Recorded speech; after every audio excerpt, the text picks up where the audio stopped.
গাজা উপত্যকার বিভিন্ন এলাকা থেকে সরে গেছে দখলদার বাহিনী। সেসব এলাকায় নিরাপত্তা নিশ্চিতে মোতায়েন করা হয়েছে হামাস পরিচালিত পুলিশ বাহিনী। বিশেষ করে যেসব এলাকা ইসরায়েলি দখলে নেই সেগুলোতে পুলিশের উপস্থিতি ছিল অনেক। উপত্যকার বাজার এবং গুরুত্বপূর্ণ মোড়গুলোতে এই বাহিনীর সদস্যরা টহল দিচ্ছেন, কড়া নজর রাখছেন আইন শৃঙ্খলা পরিস্থিতির ওপর। পুলিশের এই পদক্ষেপকে স্থানীয় ফিলিস্তিনিরা উষ্ণ অভ্যর্থনা জানিয়েছেন। যুদ্ধবিধ্বস্ত অঞ্চলে নিরাপদ বোধ করছেন বলেও জানান তারা।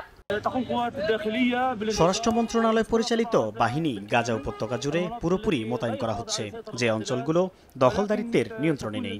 নাগরিকদের নিরাপত্তার জন্য সবচেয়ে বেশি মোতায়েন করা হয়েছে মোড়গুলোতে এবং বাজারগুলোতে, যাতে শোকাহত মানুষজন অনুভব করতে পারে যেখানে আইন আছে এবং কেউই আইনের ঊর্ধ্বে নয়। সড়কে হামাসের পুলিশ মোতায়েনকে স্বাগত জানিয়েছেন সাধারণ মানুষ, তাদের পাশে থাকার জন্য এবং যারা চোরদের বিরুদ্ধে রুখে দাঁড়ানোর জন্য বলেছে।